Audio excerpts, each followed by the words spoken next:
The first charge showed up on a Tuesday night while I was finishing a client photo shoot. My phone buzzed on the counter, and a notification flashed across the screen: $5,670 at the Bellevue Grand Ballroom. I stared at it blinking, thinking it was a mistake. Then another one appeared, $1,200 for Crescent Catering. My stomach twisted. Those were wedding vendors, and not mine.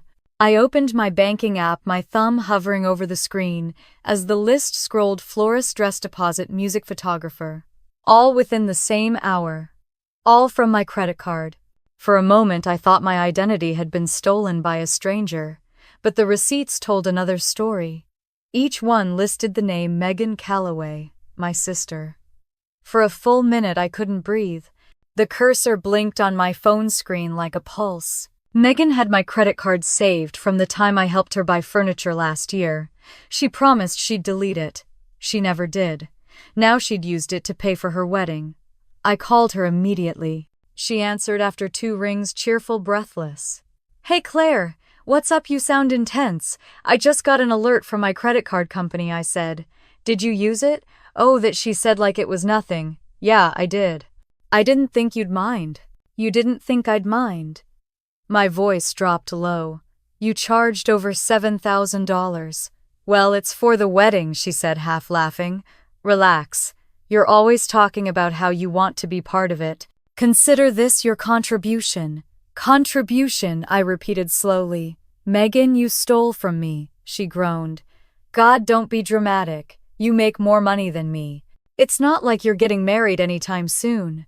The words hit harder than I expected. Not because they were cruel, but because she said them like a joke. "Megan, you had no right." "Chill out," she cut me off.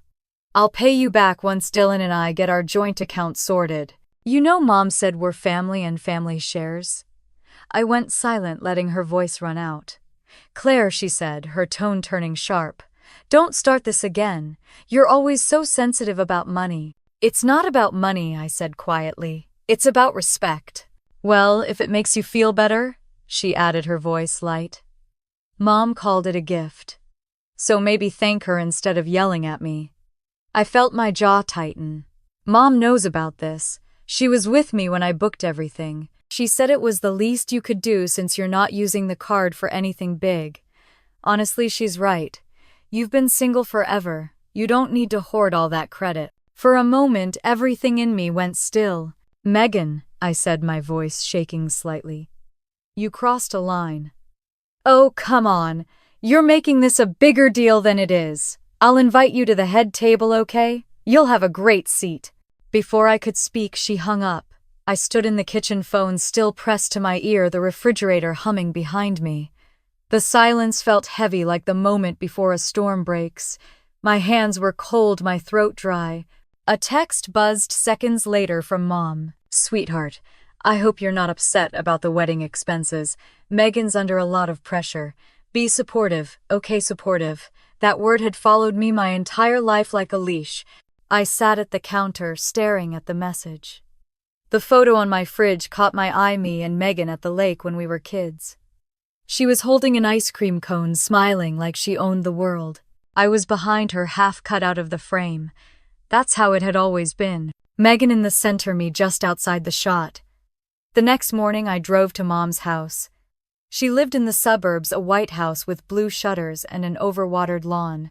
When she opened the door, she looked almost annoyed that I'd shown up. "Claire," she said, forcing a smile. "What a surprise. We need to talk," I said. "If it's about the wedding, let's not start." She motioned me inside. "Megan's stressed enough. She used my credit card," I said flatly. "Without asking." Mom waved a hand, like brushing off dust. "Oh, don't be so rigid. It's her wedding. You're her sister. You can help." I didn't offer to help. Mom sighed. "Claire, you've always been so independent. Sometimes you forget family means sacrifice. Sacrifice is when you choose to give something," I said. "Not when it's stolen." Her tone hardened. "Watch your words. You're making a scene." "Mom, this isn't a scene. It's theft." She straightened, crossing her arms. "You think I raised thieves? Megan will pay you back when she can." Stop embarrassing yourself over a few charges. A few charges. $7,000. I stared at her, wondering if she truly believed her own words, or if denial had become her favorite form of parenting. Megan said you called it a gift, I said. Mom looked away. I might have said that to calm her down. You know how she gets. How she gets, I repeated. You mean entitled? Her eyes flashed. Don't twist my words, Claire. You're always jealous of her. The word hit like a slap. Jealous. She's getting married. You're busy with your work. Different priorities. Different priorities. Right. That was her polite way of saying you're alone. I took a step back, the air between us turning sharp. I didn't come here to fight. I came here to get my card back. Mom exhaled. She already used it, honey. The deposits are paid. What do you want me to do? Cancel her wedding? Yes, I said simply. Her mouth fell open. You wouldn't. I would. For a second, she looked genuinely frightened. Not of me, but of losing control. Don't you dare, she said, voice low. You'll ruin everything. Think of what people will say. I looked at her, at the woman who'd spent her life polishing appearances like silverware. Maybe it's time they saw what we really look like. I turned to leave, and she called after me. Claire. I stopped at the door. You've always been the difficult one, she said. The quiet one, but the most dramatic. I smiled without turning around. Then you should know how drama ends, Mom. With a twist. When I got home, the apartment felt smaller than ever. I made coffee, but it tasted bitter. I opened my laptop and stared at my banking app again. Each transaction glowed on the screen like tiny burns. I clicked, Report, Unauthorized Charges, then hesitated. I didn't want her wedding canceled by paperwork. That would make me the villain in their story. No. I wanted something cleaner. Something that spoke without me saying a word. I closed the laptop and looked out the window. Seattle was gray, drizzling. A jogger passed by with a bright umbrella, oblivious to the small storm brewing above my life. Megan's laughter echoed in my memory, light and careless. You'll never marry anyway. Maybe she was right. Maybe I never would. But she just made one mistake. She forgot I was the one who paid attention to details. The next day I met my best friend Tessa for coffee. She knew me too well. You look like someone's planning a homicide, she said. I smirked. Nothing illegal, just accounting. What happened? Megan used my card to pay for her wedding. Tessa nearly spit out her latte. She what? 7,000. And Mom called it a gift. Her eyes widened. Please tell me you canceled it. Not yet. She leaned forward. Why not? Because the best revenge, I said, stirring my coffee slowly, isn't loud. It's perfectly timed. Tessa stared at me, then grinned. You're terrifying. I'm tired, I corrected. There's a difference. That night I sat by the window, the city glowing in faint amber light. I opened my bank app again. My finger hovered over the option that read freeze card. Not yet. Timing mattered. Because when the lights went out on Megan's big day, everyone would finally see her the way I always had, beautiful, spoiled, and standing in the dark. 3 days passed before Megan's name stopped flashing on my phone. Each call went straight to voicemail, and each voicemail sounded the same mock sympathy, disguised as annoyance. Claire, you're seriously overreacting. Mom says you need to calm down. Dylan and I will pay you back when we can. Okay, stop making everything about you. I deleted every message without listening to the end. By the 4th day, Mom called. Her tone was careful, the kind she used with telemarketers. Sweetheart, your sister's feeling terrible. You know she didn't mean any harm. She used my credit card, I said flatly. She was desperate, Mom insisted. The vendors were asking for deposits right away. Megan just acted fast. Fast, I repeated. She planned this for months. Mom sighed. You've always been so practical, Claire. That's what I love about you. You understand that family shares. No, Mom, I said, my voice steady. Family asks. She exhaled into the phone, annoyed. You're being dramatic again. It's just money. Then you pay it. I can't, she said quickly. And you know I can't. But you can. And honestly, isn't that what family is for? I laughed. Once sharp and humorless, apparently. That night I opened my laptop again and stared at the bank statement. Each charge sat there like a bruise that refused to fade. I thought about clicking dispute transaction, but something in me wanted her to think everything was fine. I wanted her to walk into her perfect wedding believing she'd gotten away with it, because when the truth came, I wanted her to feel it. The next morning, I went into the studio early. Photography had always been my escape, but lately even that felt hollow. My assistant Jess noticed. You look like you're plotting something, she said, half joking. Maybe I am. Need to talk about it, I hesitated. My sister used my credit card for her wedding. Her eyes widened. Seriously? And your mom? She called it a gift. Jess winced. That's insane. I nodded. Tell me about it. When the shoot ended, I couldn't focus. Every sound felt too sharp. The shutter clicked, the hum of the lights, the chatter outside. By afternoon, I packed up early and drove nowhere in particular, just letting the rain hit the windshield. Seattle was good at matching my mood, gray, restless, familiar. Megan's social media had turned into a countdown.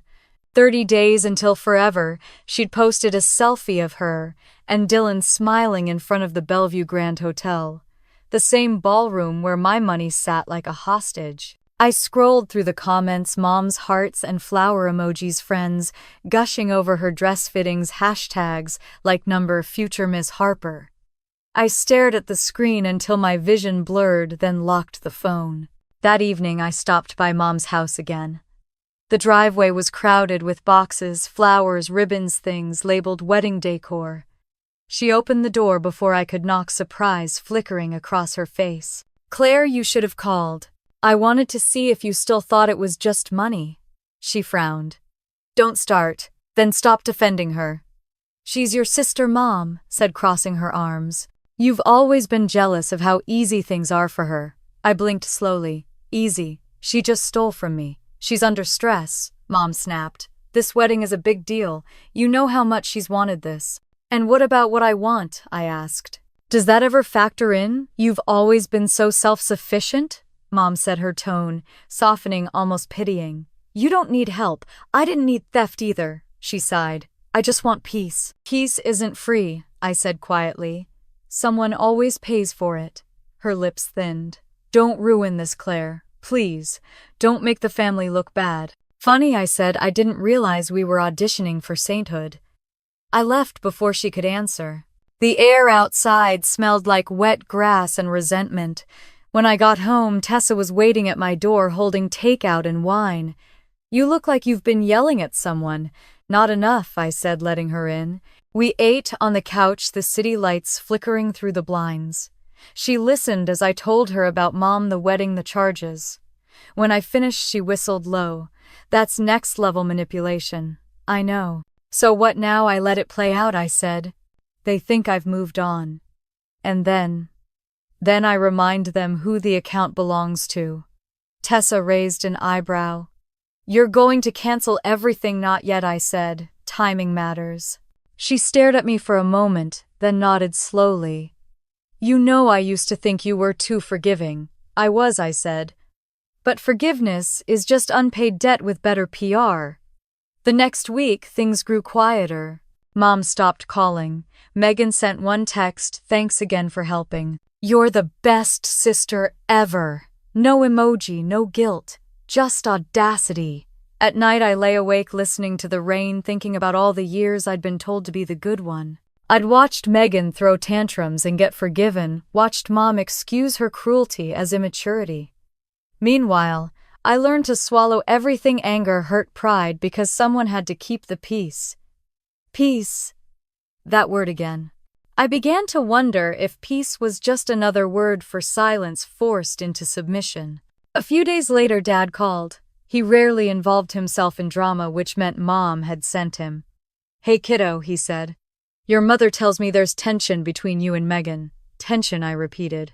Interesting choice of word. Well, I think she feels bad, he said gently. And you know how she is impulsive. Dad, she charged her entire wedding on my card. He cleared his throat. I heard, look, she's young and you're responsible. Maybe you can meet halfway. Halfway between what and what exactly? Between theft and denial. Between love and resentment, he said quietly.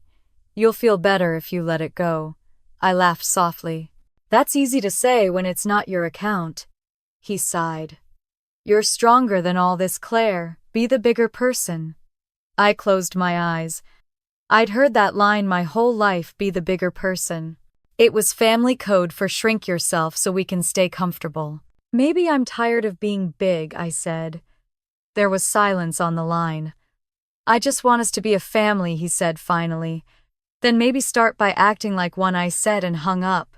That night, I pulled out my old camera and started scrolling through photos on the memory card. Weddings, engagements, happy couples caught in golden light. I'd spent years photographing other people's perfect moments while my own life blurred out of focus. I zoomed in on one picture, Megan's engagement party from last spring. She was glowing, champagne glass in hand, Mom standing behind her with pride, practically radiating. I was at the edge of the frame holding the camera, my smile tight. I remembered that night vividly. Megan had clinked her glass and said, "Here's to finding someone who actually wants to marry me." Then she'd winked at me, laughter rippling through the crowd. It was supposed to be a joke, but jokes from her always came with a blade. I deleted the photo. The next morning I logged into my bank again. The balance was draining faster than I realized, another charge, smaller this time, from Ivory Events. I didn't even bother calling. I opened a new folder on my desktop and labeled it The Wedding Debt. I began saving every receipt, every statement, every message. Not for court, not for police, just for me. Evidence that I wasn't crazy. Around noon, I drove to the Bellevue Grand. I wanted to see the place for myself, the venue she'd bought with my money. The hotel glimmered against the skyline, all white stone and gold trim. Inside, chandeliers glittered like frozen raindrops. A wedding coordinator greeted me with a polished smile. "Are you with the Harper party?" "No," I said. "Just looking." From the mezzanine, I watched a couple touring the ballroom. Megan and Dylan. She twirled under the crystal lights, laughter echoing off marble. Dylan kissed her cheek, oblivious. Mom stood nearby, phone raised, taking pictures. I stayed hidden behind a column, watching them move through the room that I had paid for. The laughter, the light, the performance of love, it all shimmered like a mirage. Then Megan looked up. For a moment her gaze met mine. She froze, then smiled. Not sheepishly, not apologetically, just smug. She lifted her hand in a small wave. And in that instant, something inside me shifted. It wasn't anger anymore. It was precision. When I left the hotel, the air was thick with mist, the city humming low and indifferent. I sat in my car, hands gripping the steering wheel. "She thinks this is over," I said out loud, my voice calm, steady. "She has no idea it's just beginning."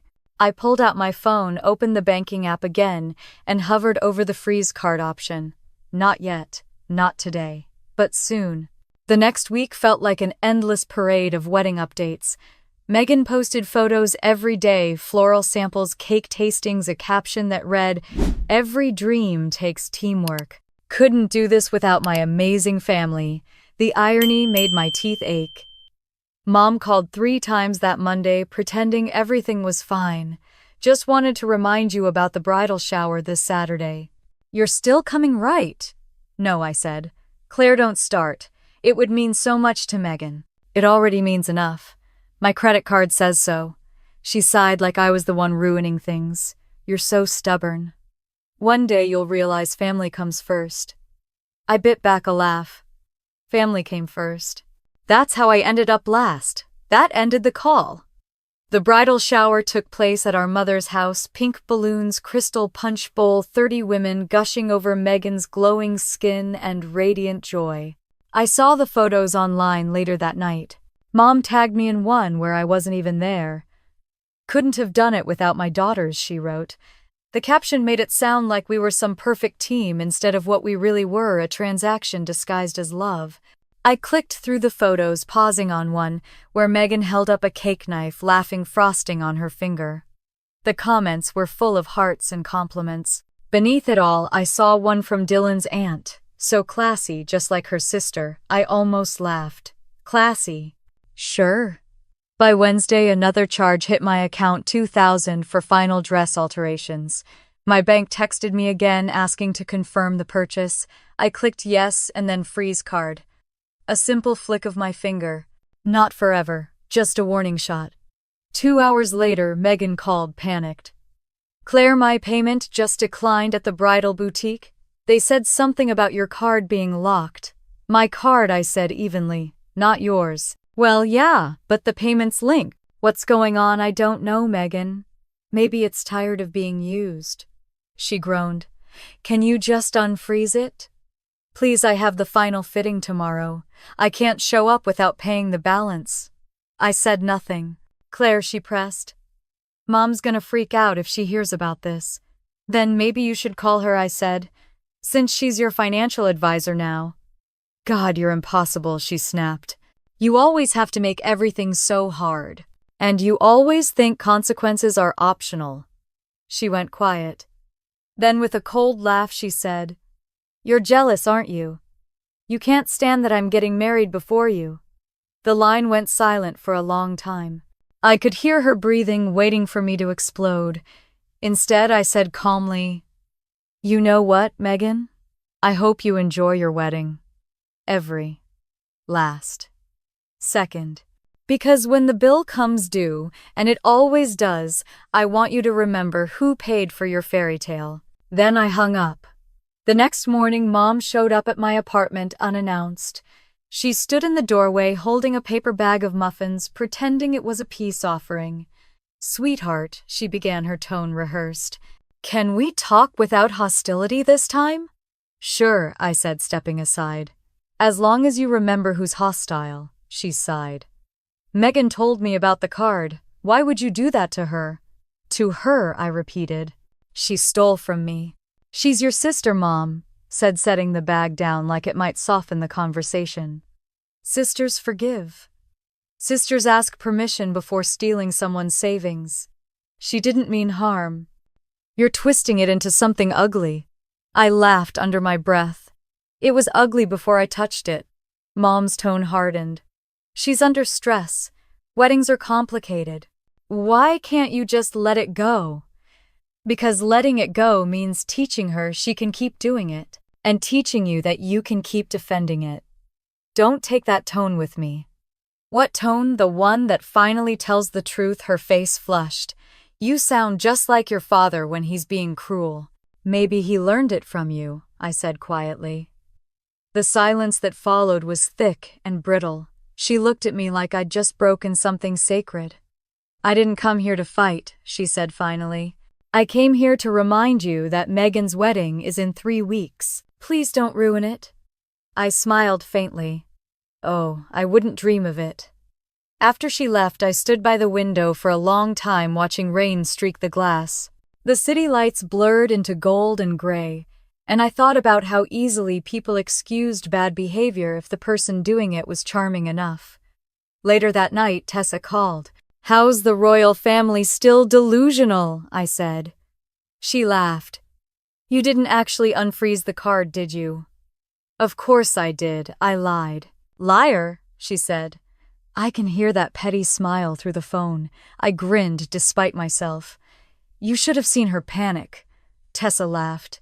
You're not wrong to be mad, but promise me something. Don't let this turn you into them. What do you mean them? Bitter, needy, obsessed with being right instead of being okay. I'm fine, I said. I'm just done pretending fairness doesn't matter. She paused. Okay. But be careful. The moment you start fighting for peace, people will call you dramatic. Then let them, I said. I'm tired of being the quiet one. That weekend I drove out to the lake where we'd spent summers as kids. The boathouse was still there, paint peeling, dock warped. I sat on the edge, feet dangling above the water. The air smelled like pine and wet wood. I remembered a summer when we were kids, maybe 12 and 8. We'd both wanted the same life jacket, the red one. Mom gave it to Megan, told me, "You're the older one, be generous." Megan had smiled and said, "Thanks, Claire." I'd said nothing because arguing meant being labeled selfish. That was the first lesson in our family's unspoken rule Megan receives. Claire adjusts. I took out my phone and scrolled to the wedding group chat. Mom had renamed it Happily Ever After Crew. The messages scrolled for miles, flower arrangements, dress photos, vendor links. I typed a message, "I'm confirming attendance." Then before sending, I added, "Wouldn't miss it for the world." When I hit send, a strange calm settled over me, because I finally knew what I wanted. Not revenge that screamed, revenge that whispered, revenge that didn't have to explain itself. On the drive back, rain turned into a steady downpour. The wipers beat in rhythm, and the city skyline appeared through mist, shining and distant. My phone buzzed, another message from Megan. "Yay. So glad you're coming. Don't forget your camera. Maybe you can shoot some behind-the-scenes pics for us." I stared at the message, smiling faintly. "Oh, I'll bring my camera," I thought. Just not for what she expects. That night, I poured a glass of wine and sat on the floor beside my desk. I took out the folder labeled "The Wedding Debt" and began organizing the receipts, each document, each email, each dollar. Proof that every fairy tale has a price tag. At the bottom of the stack was the original email confirmation from the Bellevue Grand Ballroom. My name was still listed as the billing contact. Megan hadn't even changed it. I leaned back in my chair, letting the quiet fill the room. The hum of the fridge, the soft tapping of rain, every sound felt deliberate. It wasn't anger anymore. It was something colder, sharper, balance. I opened my banking app one last time before bed and scrolled through the recent transactions. The freeze icon still glowed blue. My account, my money, my control. Megan thought she'd taken everything. She hadn't taken that. Before turning off the lights, I whispered into the quiet, almost to myself. Every story has a photographer. This one just happens to be me. And in that small, defiant silence, I started planning the perfect frame. 2 weeks before the wedding, the weather turned unusually bright for Seattle. Clear skies, sharp air sunlight that made everything look too honest. I sat at my kitchen table, bills spread out, my laptop open to my bank account. The balance mocked me. Megan's charges had drained the cushion. I'd spent years building the safety net.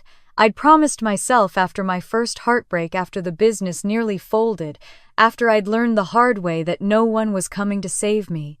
I stared at the list of transactions again, scrolling slowly. Bellevue Grand Ballroom, Crescent Catering, Ivory Events, Magnolia Florals, The Silver Quartet. Each line carried a piece of her perfect day, and a dent in my peace of mind. I could have disputed everyone, but that would have meant calling banks, filling out forms, sitting on hold with people reading from scripts. And in the end, Megan would have played the victim.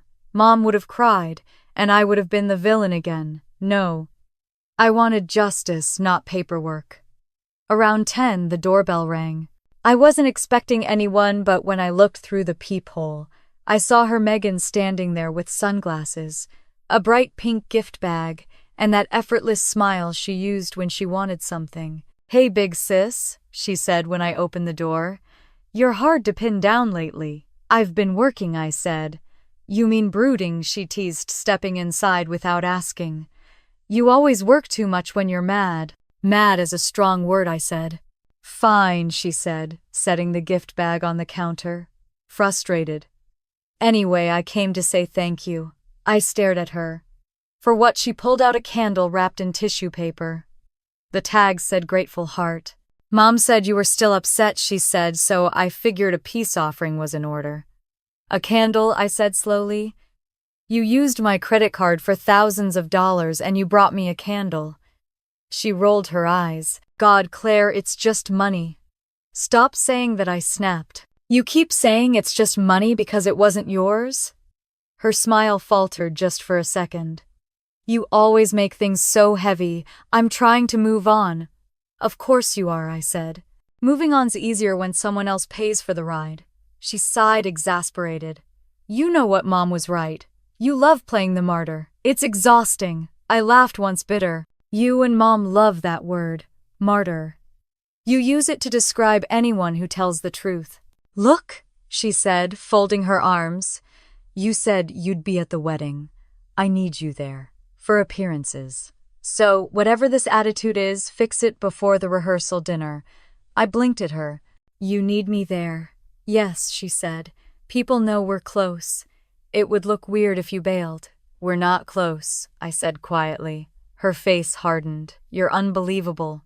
You can't let me have one happy thing, can you? I stepped closer. You took my card, you lied, and you're still calling yourself the victim. Does that sound like happiness to you? Her jaw tightened. Maybe you should try it sometime. Then she turned and left, slamming the door behind her. The candle sat on the counter, ridiculous and fragile. I picked it up, read the label again, then dropped it straight into the trash. That night I couldn't sleep. I sat by the window watching the glow of apartment lights across the street. People living ordinary lives. People who didn't have to fight their own family just to be respected. My phone buzzed. Tessa again. You awake? Barely, I texted back. Want company? 10 minutes later, she was at my door in sweatpants, hair in a messy bun, holding ice cream. You look homicidal, she said. Not yet. We sat on the couch. She waited for me to talk. I told her about the candle, the conversation, the way Megan managed to turn theft into victimhood. Tessa scoffed. Classic narcissist move. She's not evil, I said. She's just never been told no. Then maybe it's time she learns. I plan to teach her, I said. Tessa arched an eyebrow. Do I want to know how you don't? Plausible deniability, she grinned. Now you sound like a spy. I'm just tired, I said quietly. I've been tired since I was 10, she leaned back. You know what gets me? Your mom. It's one thing for your sister to be selfish, but your mom enabling her, that's next level messed up. I nodded. Mom's always been good at rewriting history. She calls it keeping the peace. Translation: protecting the favorite, Tessa said. Exactly. After she left, I sat in the silence for a long time thinking about how right she was. The next morning I woke with a strange sense of purpose. Not anger. Not even revenge yet. Just a need to see things clearly. I opened my laptop and searched for wedding contracts, Bellevue Grand. A few clicks later, I found the vendor portal.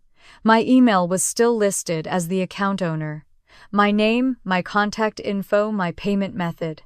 When I logged in, a message popped up: final balance due 1 week before event. 1 week. I stared at the screen, my heart thudding softly.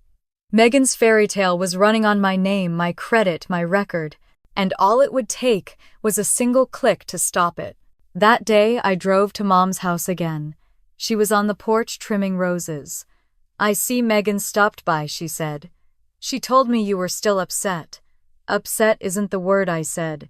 Aware, maybe. Mom put down the shears. What do you want from us, Claire? An apology, money, gratitude. I want accountability. She sighed. You make everything sound like a courtroom. This isn't about guilt. It's about family. No, Mom. Family is about trust. You keep confusing the two. She stared at me, jaw tight. I did my best raising you girls. You just see everything in black and white. Because that's how receipts are printed, I said. She frowned.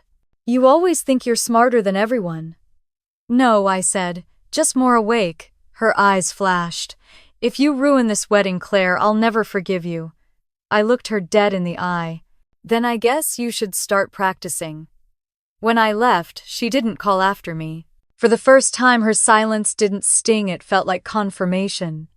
Back home, I opened the vendor portal again. The freeze option was still there. I hovered over it, my cursor flickering. I didn't click it. Not yet. Timing mattered. Instead, I started taking notes. Who was paid, who wasn't, when the final confirmations would hit. I mapped it out like a photographer planning a shoot, angles, lighting, timing. That evening, as the sun went down, I went for a walk by the lake. The air smelled of rain and distant pine. Couples strolled by hand in hand, talking softly. Somewhere nearby, a guitarist played a slow tune. I thought about Megan's upcoming vows. For better or worse, for richer or poorer. She'd never known what poorer looked like. She'd always had someone else footing the bill. Maybe this time poorer would finally mean something. When I got home, I found an email from the florist addressed to Miss Claire Calloway. Dear Miss Calloway, we're finalizing arrangements for the Harper wedding. Please confirm delivery address and card authorization by next Thursday. I smiled. By next Thursday, everything would be ready. Before bed, I took out my old camera again. The lens was smudged, so I wiped it clean. When I looked through it, the city lights came into focus, tiny dots against the dark, sharp, and distant. Through the viewfinder, everything felt orderly, framed, under control. I whispered to the empty room, let her have her perfect day.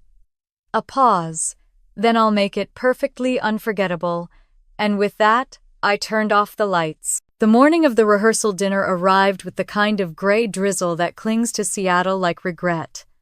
I woke up early not because I wanted to, but because my mind refused to rest.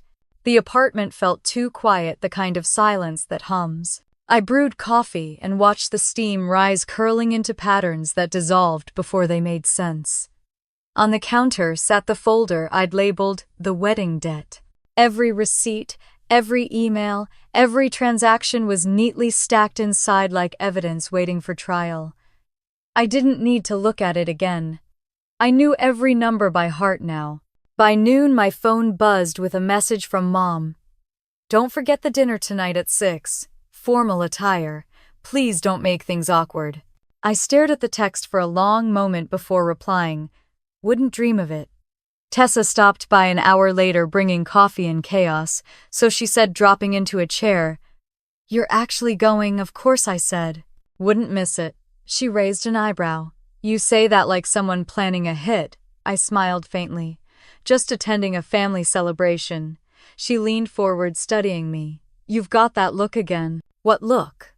The one that means something quiet but dangerous is brewing in your head. Maybe, I said, but quiet is my specialty.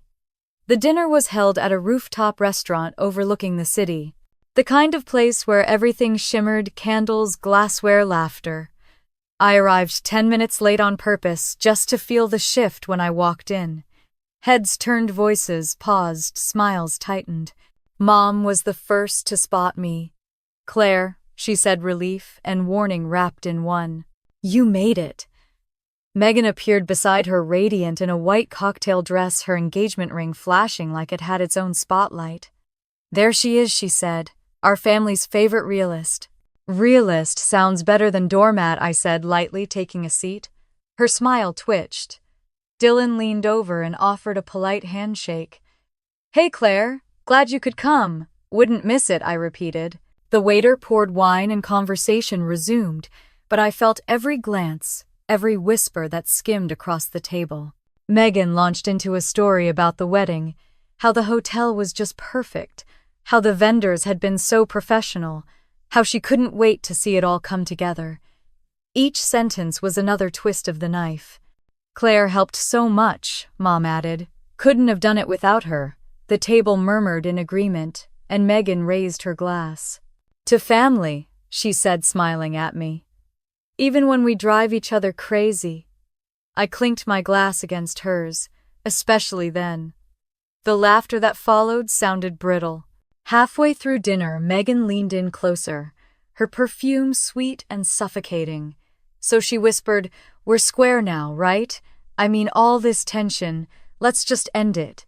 It's bad energy before the big day. Square, I echoed. Like financially, she rolled her eyes. God, you're obsessed with money. You're obsessed with other people's, I said quietly. She smirked. Still mad I beat you to the altar, I laughed softly. No, Megan. I'm just surprised you made it there without tripping over your own ego. Her jaw tightened, but she kept smiling. You know, Mom thinks you're jealous because she loves me more. Mom loves peace more than truth, I said. You're just better at pretending that's the same thing. Before she could answer, Dylan stood to make a toast. To Megan, he said, glass raised. The woman who makes every day an adventure. The room applauded, and Megan's eyes glistened perfectly on cue. I clapped too quietly, just enough to blend in. After dessert, guests started to drift toward the balcony for photos. I stayed behind, checking my phone. A new email notification flashed across the screen. Bellevue Grand final payment reminder. I tapped it open. Dear Miss Calloway, this is a reminder that your final balance of $14,870 is due within 24 hours to confirm Saturday's event. I smiled. Perfect timing. Everything okay? Dylan's voice startled me. He was standing behind me holding 2 glasses of champagne. Fine, I said, locking my screen. Just work. He hesitated, shifting his weight. Can I say something weird? Please do. You and Megan, you're so different. I've tried to understand it, but it feels like there's history there. There's always history, I said.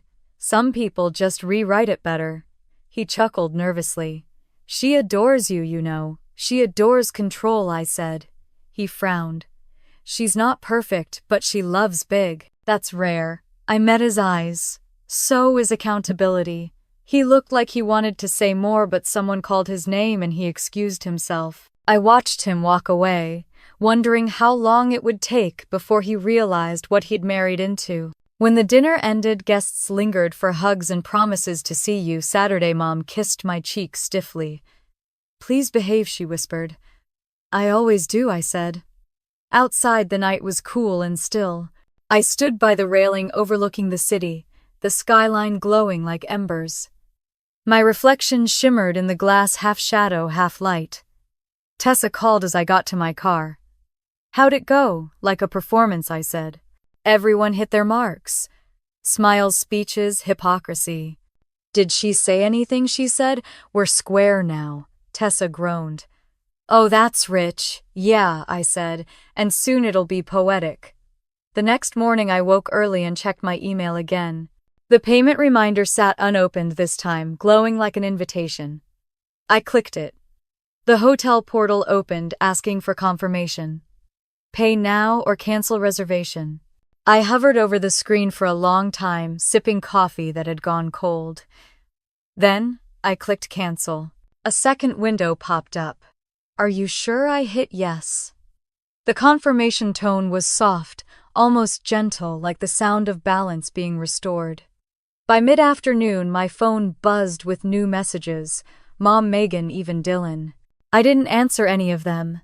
Instead, I went for a walk downtown, letting the noise of the city swallow the guilt before it could form. Couples hurried past with bouquets, laughter spilling into the air. Somewhere nearby, a street musician played, Here Comes the Sunday. Fitting, I thought.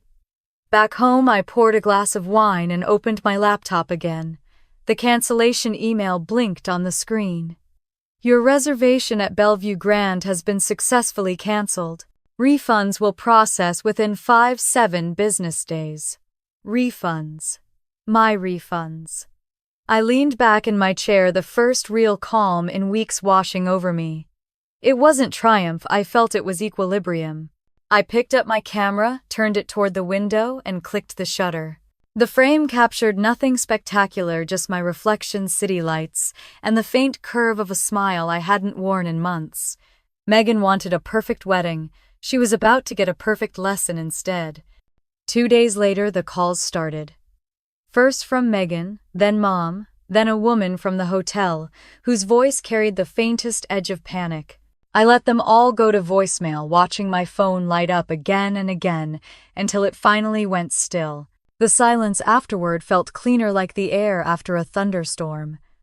By the time I finally listened to the messages, Megan's voice was nearly unrecognizable, tight, high, breaking at the edges. Claire, something's wrong with the hotel. They're saying the payment didn't go through. They said the reservation's under review. You booked it, didn't you? Please call me back right now. Then Mom's voice, calm but shaking underneath. Claire, I don't know what's happening, but this is serious. Call me before your sister has a breakdown. She's in tears. I poured another cup of coffee, replayed them both once more, then deleted them. Later that afternoon, Tessa came over unannounced, holding a paper bag of takeout and her trademark smirk. "You look suspiciously calm for someone trending toward villainy." "I'm not a villain," I said. "I'm gravity." She laughed. "That's worse." We ate in silence for a few minutes before she asked, "So what's the fallout?" "Grace's perfect day just got complicated," I said, deliberately using the nickname we'd given Megan in college. Grace for the way she always landed softly no matter how, and many people she pushed down. Tessa chewed slowly. "You do realize this might blow up spectacularly?" "I do," I said. "And I'm fine with it." She studied me. "You're not even angry anymore." "I think anger was just the symptom," I said quietly. "This is the cure." That night, I got another call. This time it was Dylan. I almost didn't answer, but curiosity won. "Hey," he said. His voice was low, wary. "Is everything okay with the hotel?" I swirled the wine in my glass. "Why would you ask me that?" "Because Megan said your name's on all the contracts and they won't talk to her without your confirmation." "That's true," I said.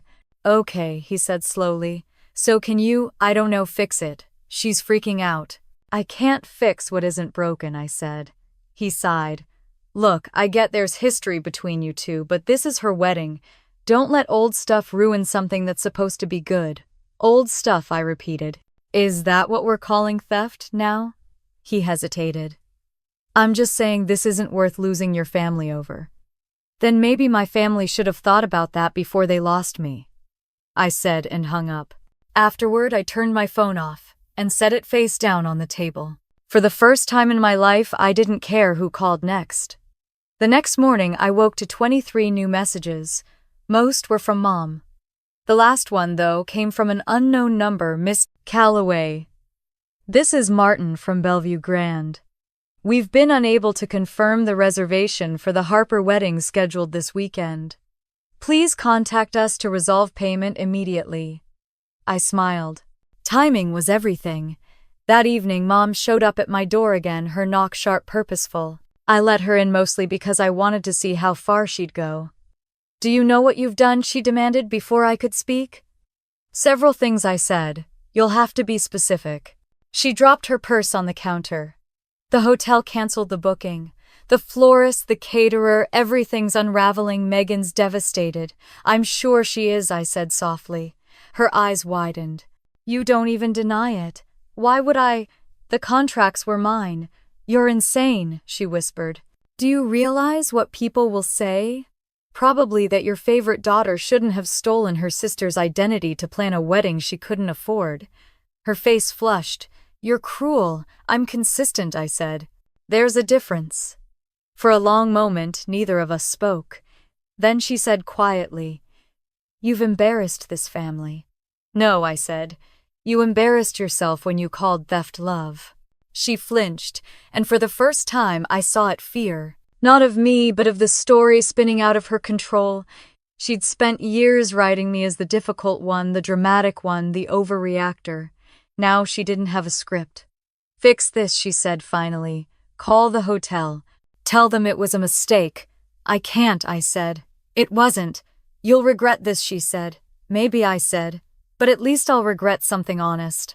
She grabbed her purse and left, slamming the door so hard the frame rattled. I stood there, the echo of it humming through my chest.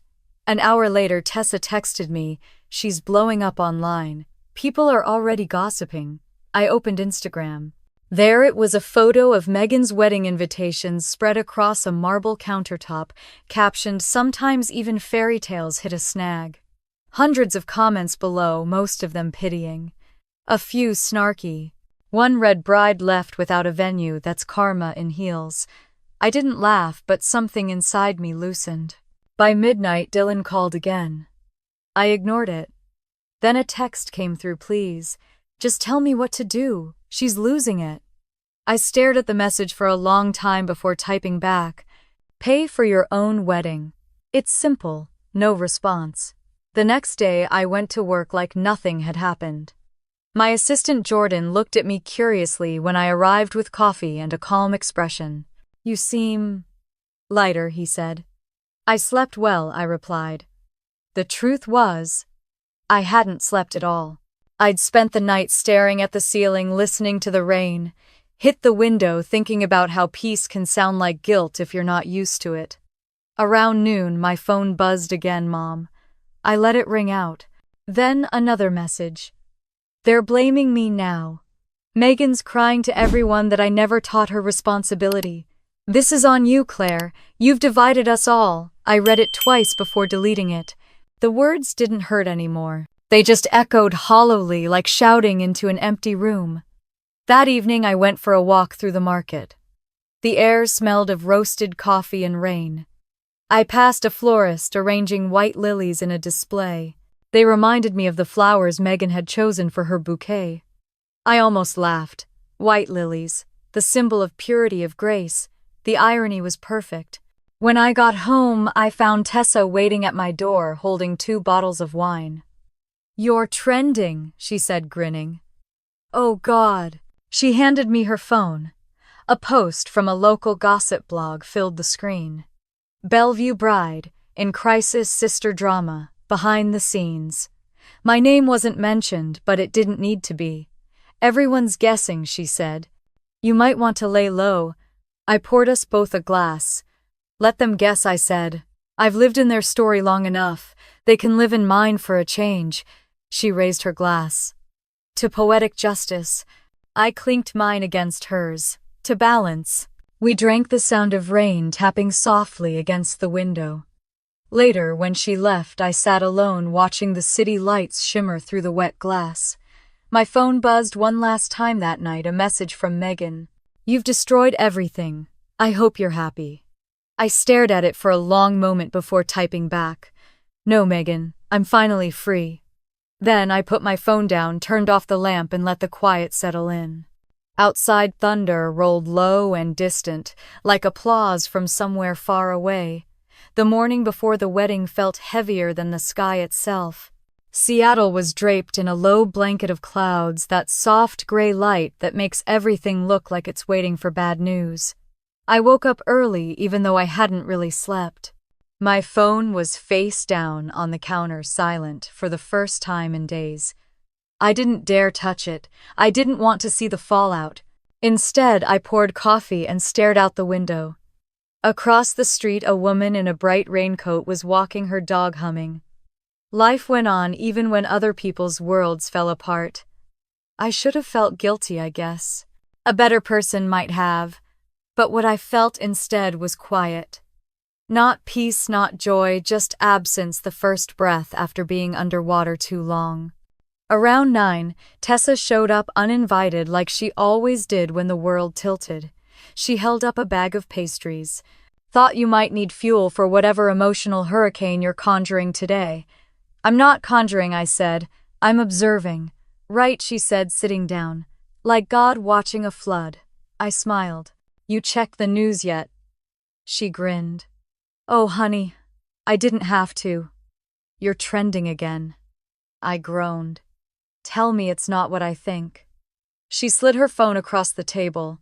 The headline read, "Bride left without venue hours before ceremony, family drama unfolds." The photo beneath it was of Megan standing in a white robe outside the Bellevue Grand hair, still in curlers, hand over her mouth.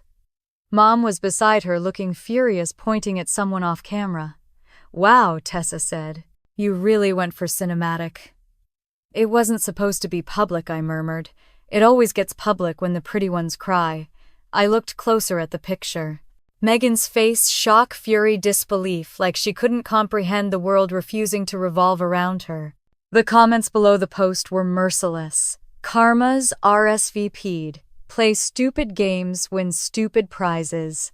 Imagine stealing your sister's card and acting surprised when it gets declined." I closed the screen. "People are brutal," Tessa shrugged. "People love justice as long as it's not their own." The phone buzzed again.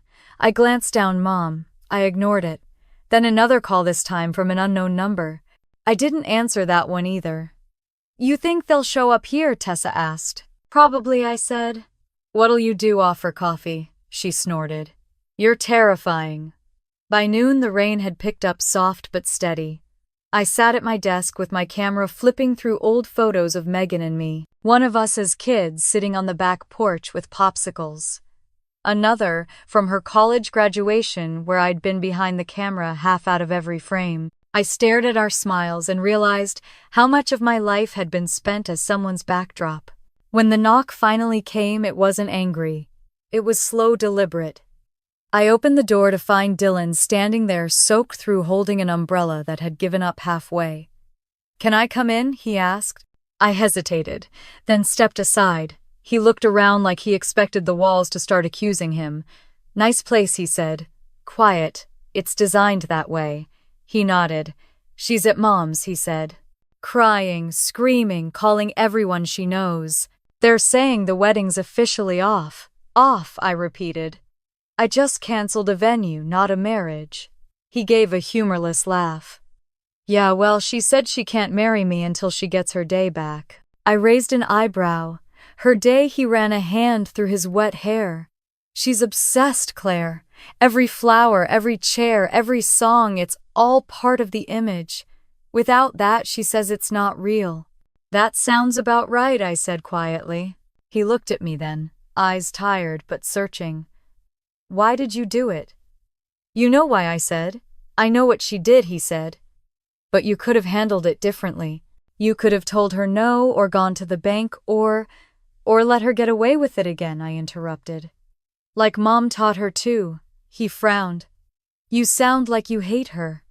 "I don't hate her," I said softly. "I hate the version of me she gets to create every time she screws up. The dramatic one. The jealous one. The problem." He was quiet for a moment. "You hurt her, Claire." "She hurt herself," I said.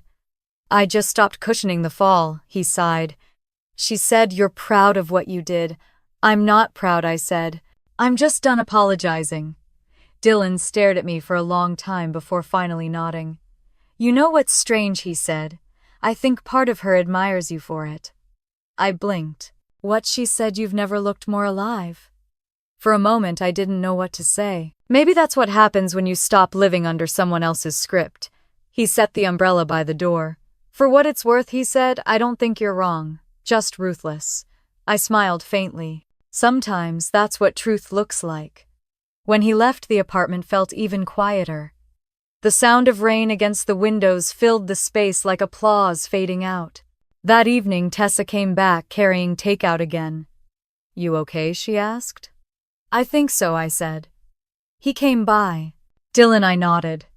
"Did he yell, cry, beg?" "He was polite," I said. "Too polite."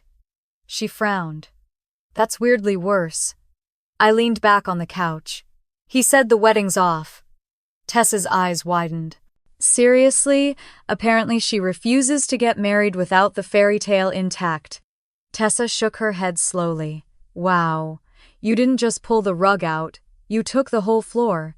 I stared out the window, the city lights reflecting off the glass. Maybe it needed to collapse. She was quiet for a while, then asked, "Do you regret it?" "No," I said. "I regret letting it go on this long." Before she could answer, my phone buzzed again, a text from an unknown number. I opened it. "You win. Happy now?" No name, but I didn't need one. I typed back, "It's not about winning, Megan. It's about ending the game." I didn't expect a reply, but one came almost instantly. "You ruined me." I stared at the words, then typed back slowly. "No. You just finally met a version of me that didn't volunteer to lose." I set the phone down and closed my eyes. For the first time, I realized I wasn't angry anymore. I was free. The next morning, I walked to the waterfront. The rain had stopped, leaving everything, shining pavement, water, air. I sat on a bench watching the ferries move across the bay. The air smelled of salt and renewal. Behind me, someone said my name. I turned and found Mom standing there, dressed in her perfect beige coat, pearls still around her neck like armor. "Claire," she said. "Mom." She sat beside me without asking. For a moment, neither of us spoke. The water lapped quietly against the dock. "She's not doing well," Mom said finally. "I know. She says she can't forgive you." "That's fine," I said. "I didn't do it for forgiveness. She turned to me, her expression tight. "You think this makes you strong?" "No," I said. "It makes me honest." Her jaw tensed. "You humiliated her." She humiliated herself when she called theft love and expected applause. "She's your sister," she snapped. "And I'm your daughter," I said. "But that never stopped you from picking sides." Mom inhaled sharply. "You're cruel." I looked out at the water. Cruel is taking someone's peace and calling it family duty. For a long time she didn't speak. Then she said softly, "I hope it was worth it." I turned to her. It was. When she left, the world felt strangely still. I sat there until the light began to fade, the sky turning to gold. That night I picked up my camera again. Through the lens I saw my reflection in the window, calm, unflinching, whole. For years I'd photographed other people's joy. Now finally I'd captured something else, truth. And truth, I realized, was far more beautiful than any wedding. The day after the canceled wedding, Seattle looked strangely bright, like the sky was trying to apologize for everything it had witnessed. I woke up late, sunlight spilling across the floor, warm and unwanted. For the first time in weeks, there were no calls, no messages, no family demands, just quiet. The kind of quiet that felt earned. I made coffee, opened the window, and listened to the sound of the street below, buses, rumbling, dogs barking, normal life returning. For a moment I let myself believe that maybe the worst was over. But peace never lasts long when you share blood with people who worship control. By noon there was a knock at my door. When I opened it, Dylan stood there again. No umbrella this time, just him, still in yesterday's suit jacket, dark circles under his eyes. "Hey," he said softly. I stepped aside. "You look like you haven't slept." He let out a dry laugh. "That makes two of us." We sat at the table, the same place I'd listened to all their voicemails a week ago.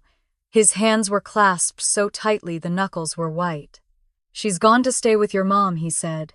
"They're regrouping, I guess." "Regrouping," I repeated. That's one word for denial. He gave a humorless smile. "She's telling everyone it was an administrative error, that the hotel double-booked, and you're blameless." I blinked. "Blameless? She's spinning it," he said, "to make herself look less foolish." I leaned back in my chair. "That's impressive even for her." He hesitated. "She's embarrassed, Claire. Angry too, but mostly humiliated. And she's not used to that. She should get comfortable," I said. "Humility looks good on her." He rubbed his temples. "I'm not here to fight. I just thought you should know she's talking to reporters." "Reporters, local gossip blogs," he said quickly. "You know how this city works. Everyone loves a meltdown with a pretty face attached." I sighed, pressing my palms together. "Let me guess, she's the victim now." "She says she was sabotaged by a family member. She didn't name you, but she didn't have to." He nodded, eyes soft with pity I didn't want. "You know how fast stories spread." I stared at the floor, then said, "I spent years being the quiet one, Dylan. The good daughter. The reliable sister. And now that I finally defend myself, I'm a villain." He didn't argue. He just said, "Maybe it's time you let it go." I met his gaze. "Let what go? The truth?" "No," he said, "the need to prove it." Something about that hit deeper than I expected. I wanted to be angry, but instead, I felt tired. Exhausted by all the years I'd spent waiting for validation from people who only gave me silence. "Do you love her?" I asked. He froze. "What, do you still love her?" I repeated. "After all this?" He exhaled slowly. "I don't know. I loved who I thought she was." "That's the trick," I said. "She's been performing her whole life. We all just kept buying tickets." He looked at me then, really looked at me. "You sound like someone who stopped caring." Maybe I finally have. When he left, the apartment felt lighter but emptier too. The kind of emptiness that comes after you stop expecting someone to apologize. That night I sat at my desk, scrolling through headlines I hadn't wanted to see. Wedding gone wrong, sister drama behind Seattle's most talked about bride. Photos of Megan crying outside the hotel, mom shielding her from cameras like a celebrity's handler. Not one mention of how any of it started. I shut my laptop and poured another glass of wine. My reflection in the window looked calm, composed, almost unrecognizable. I thought about deleting my social media, disappearing for a while, but part of me knew that would only feed their narrative. The unstable sister running from shame. Instead, I did something impulsive. I opened my account and posted a single photo. It wasn't of Megan or the wedding, it was a shot I'd taken the night before through my window. The skyline glowing against a dark horizon, the caption simple. Sometimes balance looks like silence. Within minutes, the comments started flooding in, some supportive, others curious, a few cruel. I ignored them all. The next morning, Tessa called. "Okay," she said, "you officially broke the internet." I didn't even say anything I said. Exactly. That's what makes it worse. People are filling in the blanks. I sighed. Let them. "Claire," she said gently, "you know they're going to drag you for this." "They've been dragging me my whole life," I said. "I'm just finally choosing the direction." Later that afternoon, I went out for a walk. The air smelled of wet pavement and espresso, the city pulsing with its usual rhythm. A few people stared as I passed. Maybe they recognized me, maybe they didn't. Either way, I kept walking. When I got home, a letter was waiting on my doorstep, handwritten, my name in Mom's perfect cursive. I stood there for a long time before opening it. "Claire," it began, "you've embarrassed us beyond repair. Grace may never recover from what you've done. I raised you better than this. I hope someday you realize how much damage your selfishness has caused. Until then, I need space. Please don't contact me. No love, Mom. Just her name, Margaret." I sat down slowly, the paper trembling in my hands. Not because I was sad, because I wasn't. I was numb. The kind of numb that comes when something breaks for the final time and you realize it's a relief. When Tessa came over that night, I handed her the letter. She read it, then whistled. "Wow, that woman could weaponize guilt for a living." "She already does," I said. Tessa folded the letter carefully and handed it back. "You gonna respond?" I shook my head. "No point. You can't reason with people who confuse silence with peace." She studied me for a moment. "You don't look angry anymore." "I'm not," I said. "I think I've just run out of space for it." She smiled softly. "That's growth, babe. Ugly, uncomfortable growth." I laughed quietly. Maybe, or maybe it's just acceptance. After she left, I went to my studio and pulled out my camera. For weeks, it had sat untouched, collecting dust. I wiped the lens clean and turned it toward myself. The light from the window caught the edge of my face, half shadow, half Sunday. I pressed the shutter. The click echoed through the room like punctuation at the end of a long sentence. The photo that appeared on the screen wasn't pretty. My eyes were tired, my hair messy, but it was real. I named the file Aftermath. The next day, I sent it to a small local gallery I'd worked with, before attaching a simple message: "Sometimes silence deserves a frame." An hour later, the curator replied, "This is stunning, haunting. Would you consider showing more?" I stared at the message, a strange warmth spreading through me. For the first time, I wasn't defined by what my family said. I was being seen by someone who saw the art, not the scandal. I opened the folder on my computer where I kept all my old photos, weddings, portraits, joy that didn't belong to me. Then, I started creating a new one. I named it Reclamation. By nightfall, I'd taken 5 new shots. Empty rooms, wilted flowers, a wine glass tipped on its side, rain streaking down the window. Each one felt like confession through color and light. As I uploaded the final image, I whispered to myself, "This isn't revenge anymore, it's rebuilding." Outside, the rain started again, tapping softly against the glass, rhythmic and forgiving. And for the first time in years, I felt weightless. Not because the storm was gone, but because I finally understood it was never my job to stop the rain. It was only my job to stand in it unafraid. The following week passed like a slow exhale. The world kept spinning, but mine had gone still. I didn't realize how loud my family's chaos had been until it was gone. No calls. No guilt-soaked apologies disguised as lectures. Just me, my work, and the faint hum of the city outside my window. The gallery owner Marisol emailed me again that Monday. "Your photos are captivating," she wrote. "Raw in a way that feels earned. Can we meet to discuss an exhibition?" I reread the message 3 times, unsure how to feel. For so long I'd been the quiet one, the one behind the lens capturing everyone else's spotlight. Now someone wanted to frame my silence. When I met Marisol later that week, she was exactly what I expected: silver hair, cut bluntly at the chin, eyes sharp and kind. The kind of woman who saw things most people missed. She greeted me with a handshake that lingered just long enough to feel sincere. "Your photos don't beg for sympathy," she said, spreading them across her desk. "They tell the truth and let people decide how to feel." "That's all I've ever wanted," I said quietly. She smiled. "Good, because truth is the only thing that sells anymore." We set a date for a small showing 3 weeks away.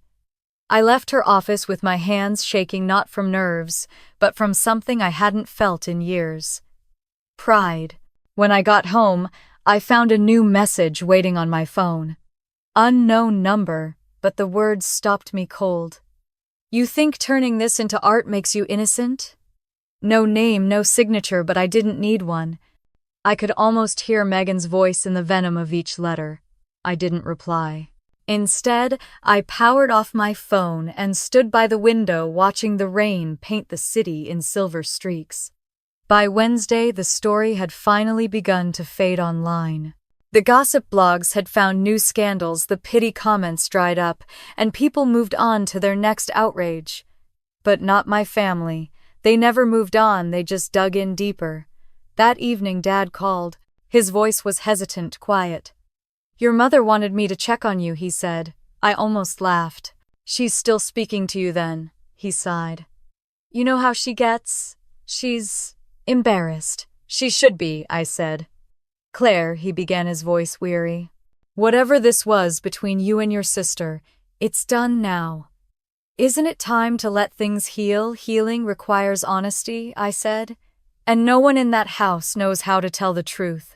He was silent for a long moment before saying, "You sound like your father." "I am your daughter," I said. "You just never liked the parts of yourself you saw in me."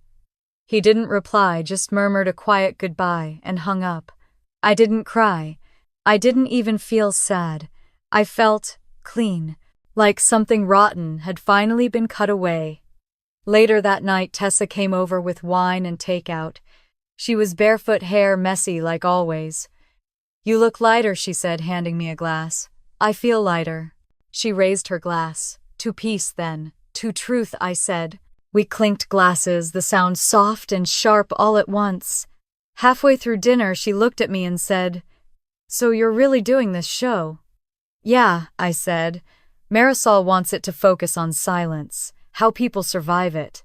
"That's heavy," she said. "It's real," I said. "Besides, I'm tired of pretending my story doesn't matter." Tessa leaned back, studying me. "You know you've changed." "How so?" "You used to measure everything you did by how your mom or sister would react. Now you just exist." I smiled. "Freedom looks strange on me, doesn't it?" "It looks good," she said. After she left, I sat by my desk staring at the half-finished photos spread across my monitor. Each one told a version of the same story: emptiness, reclamation, stillness. But there was one shot missing. The final piece. So I grabbed my coat and camera and drove to the Bellevue Grand. It was after midnight when I got there. The building loomed tall against the night sky, the same glittering monument that had once held all of Megan's dreams. Through the glass doors, I could see the ballroom, dark and empty chairs, stacked chandeliers dimmed. I lifted the camera and snapped a photo. The click echoed in the quiet street. Through the lens, I saw everything differently, not as loss, but as aftermath. The wreckage of illusion. When I got home, I uploaded the photo. The image was stark marble floors reflecting faint light, the faint outline of my reflection caught in the glass. I titled it, "The Cost of Harmony." The next morning, Marisol called. "That last one," she said. "It's haunting. It belongs at the center of your exhibit. I smiled. That's exactly where it came from. Later that day, I received an unexpected email. From Megan. Congratulations on your little art show, it began. I saw the gallery post. You've really managed to make yourself the victim again. I hope you enjoy the attention because once it fades, you'll still be the same miserable person you've always been. I read it twice, then deleted it without responding. The words didn't land anymore. They didn't carry weight because she'd already taken her best shot and I'd survived. That evening, Ethan, an old college friend and the first man I'd ever loved, texted out of nowhere. Saw the story. You okay? I hesitated then, replied better than okay. We talked for a while, easy and familiar. He'd moved back to the city after years away, running his own photography studio now. When he asked to grab coffee, I surprised myself by saying yes. The next morning we met at a small cafe near the lake. He looked older, softer, but the same smile was there. You look different, he said after a while. I feel different, good different, real different, I said. We talked for hours about art life, the strange weight of family. When I told him about the exhibit, he grinned.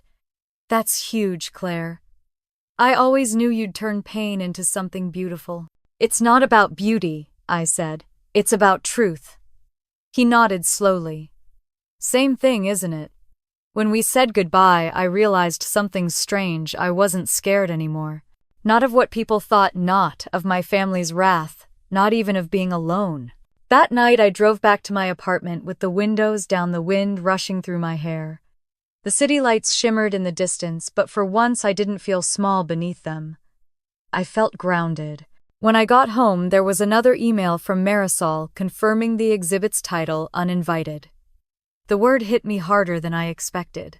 That was what I'd always been, the uninvited daughter, the unchosen sister, the quiet witness to everyone else's story.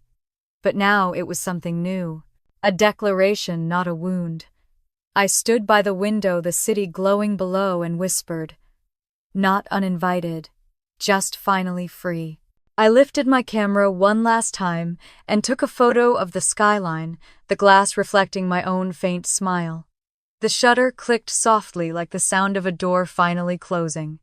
And this time I didn't look back. Opening night came faster than I expected. The gallery was smaller than I remembered, its white walls glowing under soft amber light. My photos hung in perfect rows, each one a fragment of silence, each frame a confession I'd never said aloud. People moved through the space, slowly whispering the way they do in churches. It fit. The air felt sacred, heavy with something like truth. Marisol bustled around, her silver hair catching the light. They love it, she whispered, nodding toward a small crowd clustered around the Cost of Harmony. You did something brave, Claire. I smiled faintly. It doesn't feel brave, just necessary. Same thing, she said. Tessa arrived minutes later, all lipstick and chaos. My God, look at you, she said, squeezing me. You're practically glowing. It's the lighting, I said. It's liberation, she corrected. You should frame it too. I laughed, though my stomach twisted. My name printed on the wall beside the title Uninvited by Claire Calloway looked surreal. For years I'd been invisible in my own family, and now strangers were paying to see me. As the crowd drifted and the chatter swelled, I noticed him, Dylan. Standing near the back wall in a dark suit, no tie, hands buried in his pockets. He looked older, heavier somehow. When our eyes met, he gave a small, polite nod. I didn't move toward him, not yet. Tessa noticed him too. Oh boy, she muttered. Trouble in designer shoes. I can handle it, I said. I know you can, she said. But I've still got my phone ready in case you need a distraction. When the crowd thinned around the centerpiece, Dylan finally approached. Impressive, he said quietly. You always did have an eye for the truth. Truth tends to hide in plain sight, I said. He nodded, glancing around. Megan would hate this. I'm counting on it. He sighed, rubbing the back of his neck. She's not doing well. Your mom either. I know, I said. People tell me. She wanted me to come, he admitted.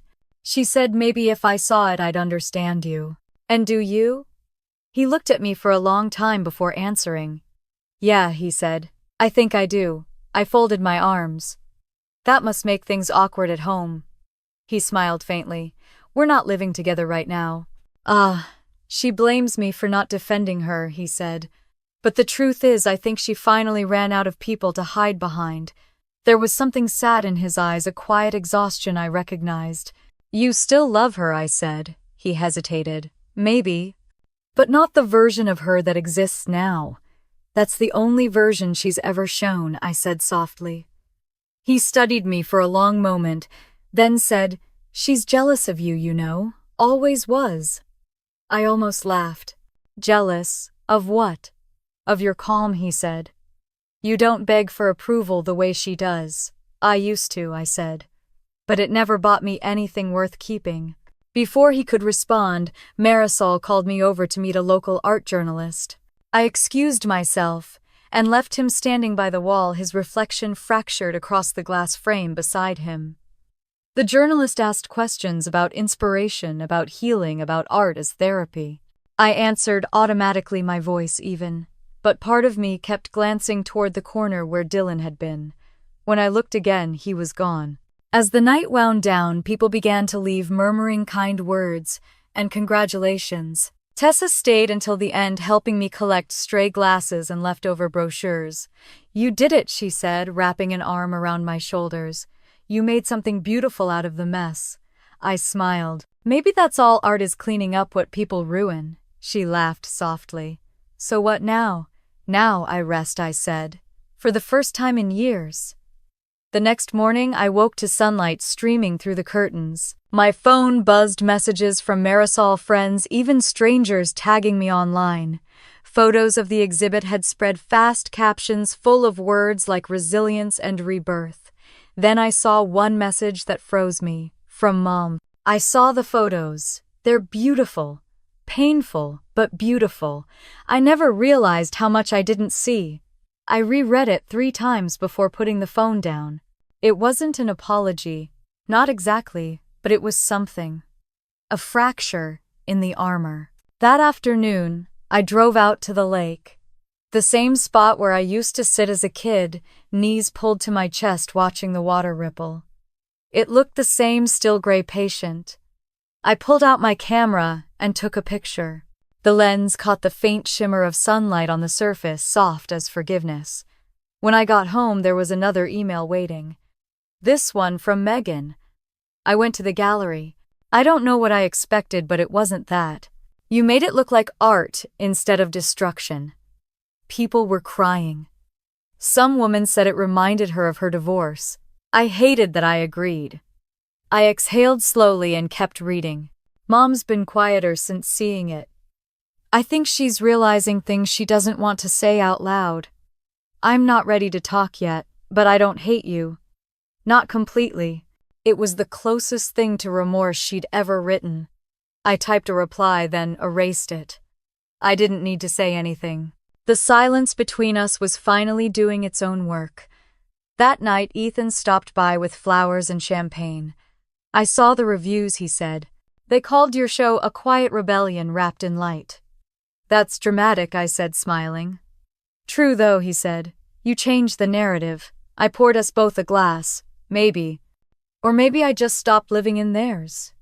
We sat on the balcony as the city lights flickered below. He leaned against the railing watching me. You ever think about what's next all the time, I said. But for once, it doesn't scare me. He nodded. That's how you know you made it through. I thought about that long after he left. About how surviving isn't loud. It's not fireworks or applause. Sometimes it's just waking up one morning and realizing the storm is over and you're still standing. The next day, I met Marisol at the gallery to take down the last of the photos. She walked beside me, quiet for once. You know, she said, people keep asking me what your work means. I tell them it's not about revenge, it's about reclamation. I smiled. That's exactly what it is. As we packed the last frame, she handed me an envelope. Someone dropped this off last night, she said. Didn't leave a name. Inside was a note handwritten in neat cursive. For years you were the shadow. Now you're the light. Don't ever let anyone dim it again. I didn't need a signature to know who it was from. When I stepped outside, the air was crisp, the kind of clean cold that smells like beginnings. I tilted my face to the sky, eyes closed, breathing it in. For the first time in my life, I didn't feel uninvited. I felt chosen by myself. That evening, I placed the last photo from the exhibit on my own wall at home. It wasn't one of the dramatic ones. Just the lake rippling under sunlight. Beneath it, I scribbled a note, "Silence is not absence, it's arrival." And for the first time in years, I slept without dreaming of anyone else's story but my own. The weeks after the exhibit felt strange, like walking through the quiet after a storm. The world looked the same city, same routines, but everything inside me had shifted. I woke up earlier, drank my coffee slower. Let silence stay without trying to fill it. Peace wasn't loud. It didn't announce itself. It just waited for you to notice it. The show had ended, but the ripples kept moving. A few magazines wrote pieces about it. Words like healing defiance, feminine resilience got thrown around. Marisol emailed saying a gallery in Portland wanted to feature my work next. I read her message 3 times before replying yes, not because I needed the exposure, but because I finally felt ready to be seen. One evening, as the sun slipped low behind the skyline, I received another email. From Megan. "I've been thinking about what you said. About balance. About truth. I don't know if I believe you were right, but I don't think you were wrong either." It wasn't much, but it was enough to make me pause. The tone was different this time. No venom, no self-pity, just exhaustion. A few days later, Dad called. "Your sister wants to talk," he said quietly. "Talk or perform talk," he said. "Just the two of you." I didn't answer right away. Where she said she'll come to you, I almost said no. But something in his voice, soft, hopeful, weary, made me stop. "Fine," I said. "Tomorrow." That night I barely slept. Every memory of Megan flickered through my mind like an old film reel, the fights, the laughter, the unspoken rivalry that had grown like ivy between us. I didn't know what I expected, but I knew I didn't want another scene from the same script. When she arrived the next afternoon, she looked smaller somehow. No makeup, no heels, her hair pulled into a loose braid. She stood in the doorway like she wasn't sure she'd be welcome. "Hi," she said. "Hi." For a moment, neither of us moved. Then I stepped aside. "Come in." She walked in slowly, her eyes drifting over the walls. The framed photo of the lake, the one from the exhibit, hung in the living room. She stopped in front of it. "That's beautiful," she said. "Thanks." "It's different seeing your work in person," she said softly. "Online it looks colder. Here it feels alive." I poured 2 cups of tea and handed her one. We sat at the table, the same place where Mom had once stood yelling, where Tessa had laughed, where I'd read letters I never wanted to receive. "I didn't come to fight," Megan said. "Good," I said. "I'm retired." That almost made her smile. "I deserved what happened," she said after a pause. "The wedding, the chaos, all of it. I just didn't realize it until I saw those photos." I studied her face, waiting for the familiar defensiveness, the tears she used as currency. But they didn't come. She just looked tired. "You hurt me," I said quietly. "I know. And you let Mom blame me for everything. I know that too." I sipped my tea, feeling the weight of the years between us. "Why?" She stared at the table. "Because it was easier. Because I wanted to be loved and didn't care who paid for it."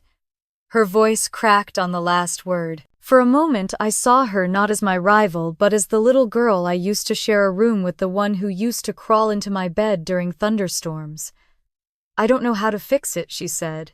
"Then don't," I said. "Just stop pretending it didn't happen." She looked up, eyes shining. "Mom says I destroyed this family. Mom says a lot of things when she's afraid of losing control.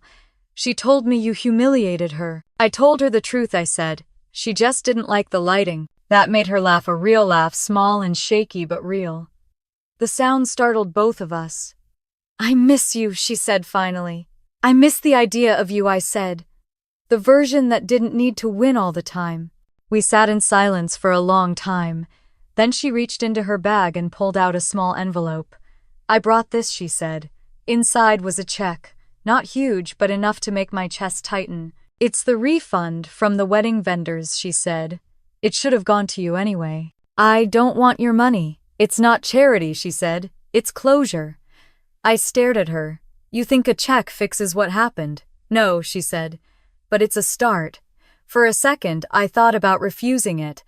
Then I realized this wasn't about the money, it was about her finally acknowledging the debt. I folded it once and set it aside. "Thank you." She exhaled relief, flickering across her face. "You're really different now," she said quietly. "I had to be," I said. "The old version of me didn't survive this family." She nodded slowly. "Maybe it's time I stopped being the version Mom created, too." We finished our tea without speaking. The silence wasn't tense this time. It was full, heavy but gentle. Before she left, she paused by the door. "Do you think Mom will ever forgive us?" "Maybe," I said. "But that's not our job anymore." She smiled faintly. "You always were the brave one." "No," I said. "I just stopped being afraid of being misunderstood." After she left, the apartment felt different. Not empty, lighter, like something invisible had finally been lifted. I walked to the window, watching her car disappear down the street, and whispered, "Goodbye, Grace." That evening I called Tessa. "You're not going to believe this," I said. "Try me." Megan came over. There was a pause, then a gasp. "You're kidding." She apologized. "Holy hell," Tessa said. "Do you feel okay? Should I send flowers?" I laughed. "I think I'm fine. Maybe even better than fine." She grinned through the phone. "You sound different." "I feel different," I said. After the call, I sat on the floor of my studio, surrounded by photos, old ones, new ones, the stories between them. I started sorting through, deciding which would go to Portland. When I picked up the photo from the lake, I noticed something I hadn't before. A faint reflection in the corner, me camera in hand, almost invisible. I smiled. That was the point. The girl behind the lens had always been there. She just finally stepped into the light. Later that night, I poured a glass of wine and stepped onto the balcony. The city glowed below, endless and alive. For years, I'd chased approval like sunlight, always just out of reach. Now the light was mine. My phone buzzed, a new message from Dad. "Your mother saw the exhibit online. She said she didn't understand it, but she couldn't stop looking at it." "That's progress, right?" I typed back. "It's a beginning." Then I turned off my phone, leaned against the railing, and let the night wrap around me. Maybe forgiveness wasn't something you gave all at once. Maybe it was something you lived day by day, in every choice not to reopen an old wound. And for the first time, I didn't feel like I was waiting for anyone to see me. I already did. The day of the Portland exhibit arrived with the kind of quiet I used to mistake for emptiness. Now I knew better. It wasn't emptiness, it was peace. I woke before sunrise, sunlight spilling across the floor in gold streaks. My suitcase sat by the door, camera bag beside it ready. I brewed coffee and stood by the window, watching the city stretch awake beneath the pale morning sky. For the first time in my life, I didn't feel behind or forgotten. I felt right on time. The drive to Portland was long but calm. The highway cut through pine forests, still wet from rain, the trees glistening like they were lit from within. I rolled down the window, letting the cold air rush through, clearing out whatever fragments of the past still clung to me. Somewhere between mile markers and playlists, I realized I hadn't thought about Mom or Megan in over an hour. That felt like victory. When I reached the gallery, Marisol was already there, clipboard in hand, her silver hair tied up. "You made it," she said, smiling. "They're already lining up outside." "I didn't think people would drive this far," I said. "Pain is universal," she said. "So is beauty." Inside, the walls were lined with my new series, Reclamation. Empty rooms, reflections, small glimpses of life rebuilding itself. The centerpiece hung in the center, a shot of the lake at sunrise titled The Return of Light. As people filtered in, I stayed near the back watching. Some stood quietly, some cried, some smiled. A woman in her 60s approached me, eyes glistening. "You took these?" she asked. "Yes. They're honest," she said. "Not pretty, but honest. Thank you." Her words stayed with me. Not pretty, but honest. That was all I'd ever wanted to be. Midway through the evening, I saw them. Mom and Dad standing awkwardly near the doorway. For a moment, I couldn't move. She looked smaller than I remembered, still composed but fragile. When our eyes met, she gave a small nod. Not pride, not approval, acknowledgement. That was enough. They walked slowly through the gallery, pausing at each photo. Dad whispered something to her. She nodded without speaking. When they reached the lake photo, she stopped. Her hand lifted slightly, fingers trembling as if she wanted to touch the glass but couldn't. Then she turned to me. "It's beautiful," she said softly. "Thank you," I said. We stood there, two women who had spent years circling each other with unspoken grievances, finally silent for the right reasons. "I didn't understand before," she said. "Any of it. The anger, the distance, the choices you made. But I do now." I swallowed. "You don't have to." "No," she said. "I do. Because understanding is the first step to forgiving myself." The words caught me off guard. I'd imagined apologies before, but never this raw, unpolished human. "I was hard on you," she said, "because you reminded me of everything I buried, the strength I gave up to be loved." I blinked, unsure what to say. "You don't owe me this." "Maybe not," she said, "but I owe it to myself." For the first time, her eyes looked soft, almost kind. She reached out and touched my arm just briefly. "I'm proud of you, Claire." The words hit like sunlight breaking through clouds. Small, simple, and everything I'd once begged for. When they left, I stood in front of the photo again. The water shimmered in the frame, golden and still. I caught my own reflection in the glass, calm, steady, present. Later, after the crowd thinned, Marisol came over with 2 glasses of champagne. "To round 2, she said. "You've made something that'll outlive all of this." "I don't need it to," I said. "It already outgrew me." She smiled. "That's how you know it's real art." After everyone left, I walked outside. The air smelled of rain and night-blooming flowers. The city lights glowed faintly through mist, the world soft around the edges. My phone buzzed a message from Megan. I saw the photos online. "They're beautiful. Maybe one day I'll see them in person." I typed back, "You'll always have a ticket." 3 dots appeared, then disappeared. No reply came. That was fine. Some silences didn't need to be broken to mean something. I drove back the next morning, the world washed clean by rain. Halfway home, I stopped at the lake, the same one from the photo. The water was calm, reflecting a sky streaked with gold. I sat on the old bench, the one where Megan and I used to feed ducks as kids. The wind picked up gentle, cool brushing against my face, like a familiar hand.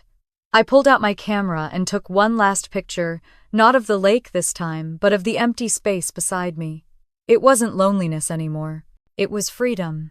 When I got home, I framed the photo and hung it beside the others. The wall was a timeline now, a quiet testimony of everything I'd survived. That night, Ethan stopped by with 2 coffees. "So he said you're officially famous." I smiled. "Infamous, maybe." He laughed. "Whatever it is, it suits you." We sat on the balcony, the city glowing beneath us. "What's next?" he asked. "I don't know," I said. "For once, I don't need to." He nodded. "You've come a long way." I looked at him, the skyline reflected in his eyes. "No," I said. "I just finally came home."